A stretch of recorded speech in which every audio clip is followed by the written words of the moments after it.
तो आइए अब गणेश जी के सुंदर उपाख्यान में मैं आपको बताता हूं आज कि गणेश जी के शरीर से, देह से हमें क्या क्या शिक्षा लेनी चाहिए। हर एक अंग, कभी भी आप जीवन में देख लीजिएगा, ये कोई खास नहीं। देखो, जिसने परमात्मा ने जिसको सौंदर्य प्रदान किया हुआ है, भगवान की उसके ऊपर अपार कृपा है, लेकिन सौंदर्य ही सब कुछ नहीं होता है। आप संसार में क्या कर रहे हो वो सबसे श्रेष्ठ है। कि कर्म प्रधान विश्व राज का, जो हो जस करहि सो तस फल चाखा। ये कर्मों की प्रधानता है, जैसे हम कर्म करेंगे उसी प्रकार से ये जग हमें स्वीकार करेगा। मेरी बात का बुरा मत मानिएगा। सौंदर्य पे कोई किस लिए सौंदर्य पे कोई रिझने का क्या कारण बनता है? आप किसी के डॉक्टर के पास गए तो आप इसलिए उसके पास जाओगे कि डॉक्टर सुंदर है, इसलिए जाओगे? इसलिए जाओगे ना कि डॉक्टर दवाई बहुत अच्छी लगती है। आप किसी गुरु के पास जाओगे, इसलिए जाओगे गुरु जी सुंदर है तब गुरु जी के पास जाओगे। आप किसी राशन की दुकान पे जाओगे तो इसलिए जाओगे कि वो सुंदर है तब हम उसके राशन की दुकान पे जाएंगे। कोई भी दुनिया की बाकी चीजें आप उठा करके देख लीजिएगा, जो आपका कर्म है, उस कर्म में आपकी अगर सुंदरता है तो सब आपके पास आएंगे। गणेश जी के कर्म श्रेष्ठ है, गणेश जी का परिवार श्रेष्ठ है। रिद्धि और सिद्धि दो पत्नियां हैं और दोनों पत्नियां ऐसी जिनके यहाँ शुभ और लाभ का जन्म हो रखा है। यानी गणेश जी के अर्चन से, बंदन से, पूजन से हमारे घर में किसकी प्राप्ति होती है? सबसे पहले रिद्धि और सिद्धि, और रिद्धि और सिद्धि के बाद शुभ और लाभ।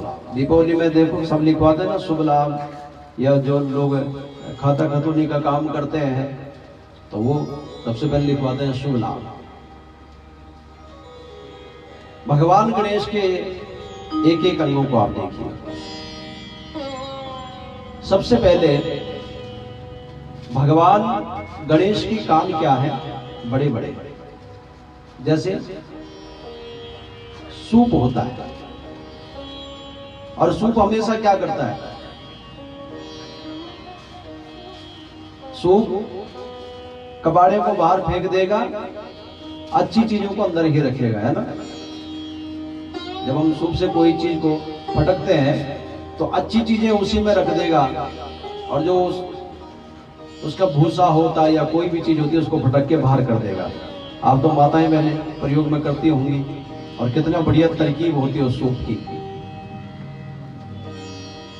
जब चावल को उसको फटकते हैं तो सारे का सारा भूसा बिल्कुल बाहर, और चावल सारे के सारे अंदर ही।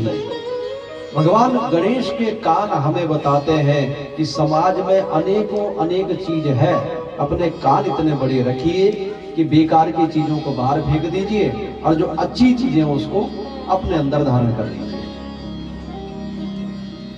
दुनिया में तो क्या क्या बातें होती रहती हैं, उन बातों को लेकर के हम करेंगे क्या, जिसका कोई अर्थ ही नहीं है, जिसका कोई लेना देना ही नहीं है, तो उन चीजों से हमें कोई मतलब भी नहीं। भगवान गणेश की आंख, गणेश जी की आंखें कैसी है? थोड़ा बोल दो आप लोग भी, कैसी है गणेश जी की आंखें? देखी किसी ने? हाथी की तो देखी होगी। गणेश जी का या हाथी का शरीर बहुत भरकम होता है, लेकिन आंखें बहुत छोटी छोटी होती है, बहुत छोटी छोटी। आंखें छोटी क्यों? क्योंकि हाथी की आंख छोटी है लेकिन सब कुछ बड़ा दिखता है, सब कुछ बड़ा। इसलिए हाथी कभी भी मनुष्य पर एकदम आक्रमण नहीं करता है, क्योंकि उसको वो बड़ा ही दिखता है, एकदम आक्रमण नहीं करता। अपने बचाव के लिए तो हर कोई जीव या हर कोई व्यक्ति अपने बचाव के लिए आक्रमण करता है, लेकिन स्वतः कभी नहीं करेगा। भगवान गणेश जी हमें संदेश देना चाहते हैं कि देखो, दुनिया को कभी छोटा मत समझना, हर किसी का गुरु दुनिया में बैठा है। ज्ञानी से भी ज्ञानी पड़े हैं, बलवान से भी बलवान पड़े हुए हैं, बुद्धिजीवी से भी बुद्धिजीवी पड़े, धनाढ्य से भी धनाढ्य दुनिया में पड़े हुए हैं, दानी से भी दानी एक से एक पड़े हुए हैं, रूपवान से भी रूपवान एक से एक बढ़कर के पड़े हुए हैं, चोर से बढ़कर के एक बड़े बड़े चोर धुरंधर बैठे हुए हैं, पापी से भी एक से एक बढ़कर पापी बैठे हुए हैं। कभी दुनिया में ऐसा कोई व्यक्ति नहीं है जो परिपक्व हो और पूर्ण हो। तो दुनिया को कभी छोटी मत समझिएगा, अपने सामने व्यक्ति को कभी छोटा मत समझिएगा, हमेशा दृष्टि बड़ी रखिए। गणेश जी का एक दांत का प्रतीक है कि हम अपनी बात पर अटल रहें। द्विभाषा नहीं होना चाहिए जीवन, एक जिस बात पर अडिग है अडिग। रघुकुल रीत सदा चले आए, प्राण जाए पर वचन न जाए। रघुकुल रीति है, चाहे प्राण चले जाए लेकिन फिर भी वचन नहीं जाना चाहिए, एक वचन पर रहे। पहले के लोगों के कितने सुंदर, देखो एक बार जो बात बोल दी। गांव में हुआ करता था ना पहले, भाई तेरा बेटा हो मेरी बेटी हो तो दोनों की शादी कर देंगे, अगर हो गए सच में तो फिर चाहे जो मर्जी हो जाए वो ब्याह होके रहेगा। कई वर्षों बाद भी अपना वचन याद रहता था। आजकल हम इतने झूठे हैं हम। रात को सगाई करके आते हैं और सवेरे सगाई तोड़ देते हैं। हाँ, इतना हमने अपना विश्वास बना के रखा उस दुनिया में। इतने असत्यभाषी हैं हम, इतने झूठ बोलते हैं। और जब से ये मोबाइल असुर आया ना हमारे जीवन में, तब से तो सबसे ज्यादा झूठ जीवन में आ गया है ना। मोबाइल नाम का ये असुर जो है, इसको भी अगर सही ढंग से प्रयोग ना करो तो ये तो सब कुछ बर्बाद कर देता है। पहले के समय में जुबान से चलते थे, ज्यादा पुरानी बात नहीं है, ये तो कुछ ही वर्षों पूर्व बात है। आजकल तो रजिस्ट्री पे 50-50 सिग्नेचर करके भी मुकर जाते हैं, दूसरे के नाम करवा देते हैं। तो इतना हमने असत्य इस संसार में फैला दिया, इतना अविश्वास हमारे बीच में हो गया। न जाएंगे, स्टाम्प करवाने की जरूरत ही नहीं पड़ेगी, अविश्वास कुछ रहेगा ही नहीं, सौगंध किसी को खिलाने की जरूरत नहीं पड़ेगी। सब सत्यभाषी होंगे, उस परमात्मा से डरेंगे कि अगर मैं असत्य कहूंगा मेरा सर्वनाश हो जाएगा। होता है, ब्रह्मा जी का सिर कट गया असत्यभाषी होने के कारण। भगवान नारायण ने सत्य कहा तो सत्यनारायण नाम पड़ गया। तो क्या होना चाहिए जीवन में? एक वचन, अपने वचन पे जो टिके हैं, भाई ये बात ऐसी है तो ऐसी है। और ऐसा नहीं कि वो जिद वाली बात हो, दूसरे को बर्बाद करने वाली बात हो।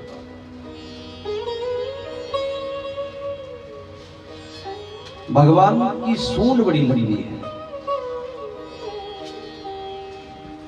और उसके अंदर एक जीभ है। हर किसी की जीभ अंदर से बाहर आती है, हाथी की जीभ बाहर से अंदर जाती है। जब कुछ भी खाने में प्रयोग करता है हाथी, तो उसी जीभ के सहारे, सूंड के सहारे वो अंदर अपने भोजन को रखता है। तो ये किस चीज की प्रतीक है कि अपनी जुबान पर कंट्रोल रखिए, उसको बाहर मत आने दो, उसको अंदर की तरफ रखो। ये वाणी ही है कि जो मान प्रतिष्ठा दिलवाती है, और ये वाणी है जो सवेरे को फिर धुलाई भी करा देती है। ये वाणी ही है। द्रौपदी ने एक ही बार कहा दुर्योधन को, दुर्योधन अंधे की संतान अंधी ही होती है। बस ये शब्द सारे महाभारत का कारण बना। भगवान श्री कृष्ण ने स्पष्ट रूप से कहा द्रौपदी को, किस महाभारत की जड़ तू है, अगर तू उस दिन उन अपशब्दों को ना कहती तो इतना बड़ा महाभारत नहीं छिड़ता। और दुर्योधन ने वही बात गांठ बांध करके रख ली। उधर से मामा शकुनी ने भी कुछ कम नहीं किया। लेकिन ये दो मुख्य धाराएं रही है महाभारत के युद्ध की। वाणी एक अमोल है, जो कोई बोली जाने, ये तराजू तोल के तब मुख बाहर आने। पहले अंदर, इसीलिए तो गणेश जी की जो जीव है वो अंदर है, कि सबसे पहले अपनी वाणी को सोच लो कि आप बोल क्या रहे हो। बड़े बड़े घाव मिट जाते हैं लेकिन बोली कभी नहीं मिटती। आपने किसी को एक बार अगर कोई कटु शब्द बोल दिया, उसको हर बार जब भी आप उसके सामने जाओगे, हर बार वो सामने आएगी, और वो वाणी ही होती है। आप व्यवहार किसी के साथ गलत करते हो, भूल जाता है व्यक्ति कभी न कभी एक स्थिति पे आकर के, लेकिन शब्दों के बोल बहुत कठिन होते हैं, बहुत कठिन है। इसलिए वाणी पर हमेशा संयम होना चाहिए। वाणी हमेशा अंदर की तरफ होनी चाहिए। वाणी कभी बाहर मत रखिए, नहीं तो दिक्कत खड़ी हो जाएगी। अच्छा, इसमें अगर एक बात हम और लेकर के चले,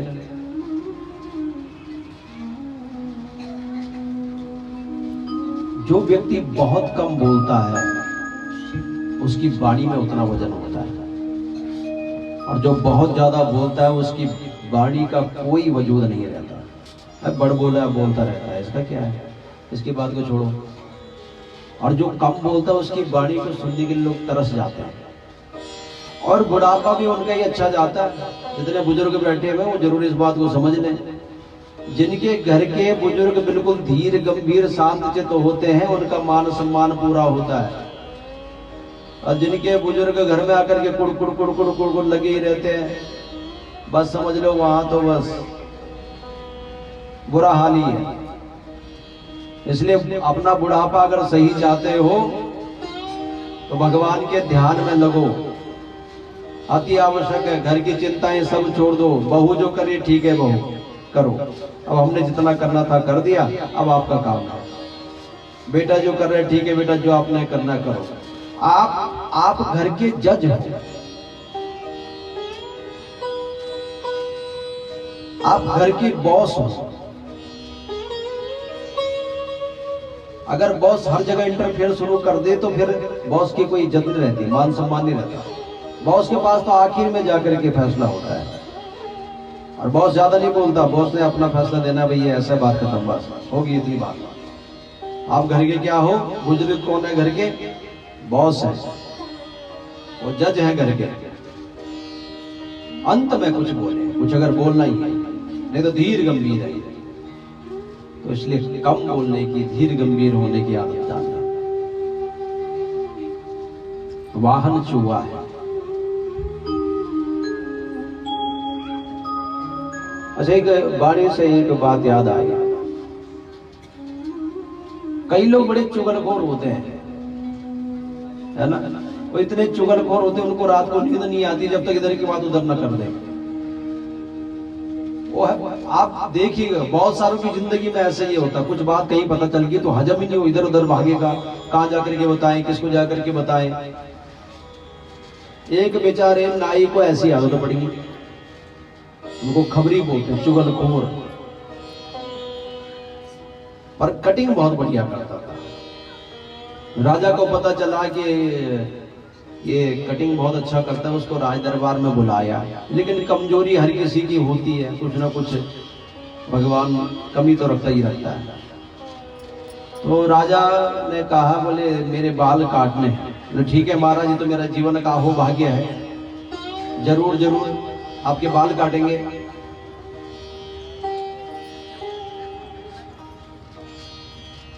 जैसे ही अपनी कैंची निकाली, राजा ने कहा, बोले देखो बाल यहाँ सबके सामने नहीं काटने। नाई ने कहा, बोले बताओ ये कौन सी बात हुई कि सबके सामने नहीं काटने, में बाल कटिंग करवाने उसमें क्या दिक्कत है। बोले नहीं नहीं नहीं, मैं सबके सामने बाल नहीं कटवाऊंगा, मेरा आदेश है, अकेले कमरे में ही बाल काटेंगे। बोले ठीक है महाराज, जैसे आपका आदेश। तो जैसे ही कुर्सी पर बैठे,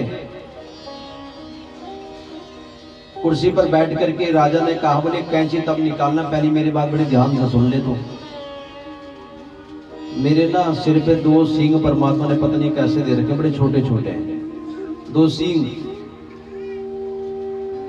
आप पुराने जन्म के कर्म हो जाते हैं जो इस जन्म में शरीर पर विद्यमान हो जाते हैं।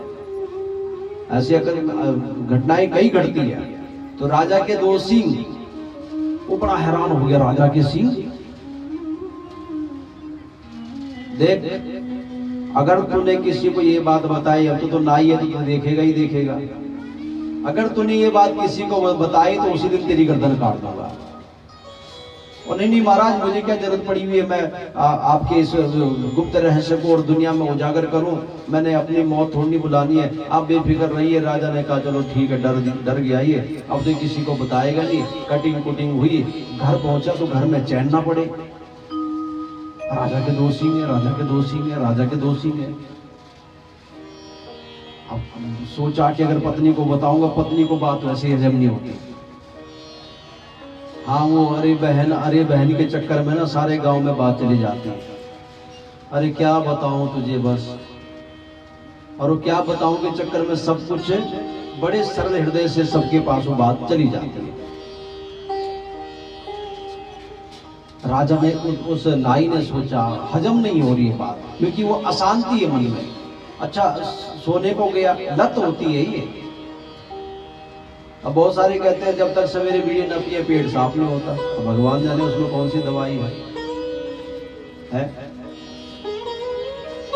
कई तरह के लत। अच्छा किसी को ऐसी लत लगी कि रात को कानों पे लीड लगा करके, जब तक नहीं लीड लगाए तब तक आजकल की स्थिति आई है, ऐसी लतें लगी हुई है। अच्छा किसी ने अपने बच्चों को ऐसी लत डाली हुई है कि जब तक फोन न दिखाए वो खाना नहीं खाते जी। और ऐसे तो 80% है। तो ये लत ही तो है, उसको चुगलखोर की लत लगी। तो जब लत लगी तो लत से कैसे छुटकारा पाए? राजा की बात है, अगर किसी आम जन को बता दे वो सारा ढिंढोरा पीट देगा। अच्छा रात को सोने के लिए बिस्तर पर गया, तो जैसे बिस्तर पर पहुंचा, जैसे थोड़ी नींद आई, फिर नींद टूट गई। राजा के 2 सींग। क्या किया जाए, किसको ये बताया जाए? पेट फूल गया, हजम ही ना हो।